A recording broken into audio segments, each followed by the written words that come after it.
DJ Manish Raksol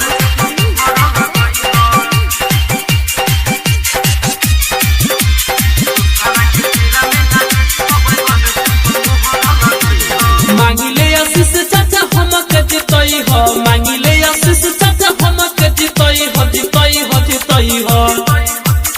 अरे दूसरा के फेरा में ना यही हो बैगन छप मोहर लगई हो चाचा दूसरा के फेरा में ना यही हो बैगन छप मोहर लगई हो मांगिले आशीष चाचा हमक जितई हो मांगिले आशीष चाचा हमक जितई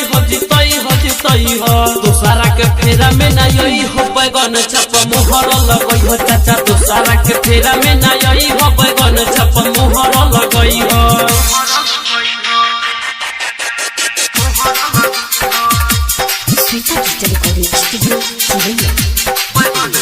DJ Manish Raksol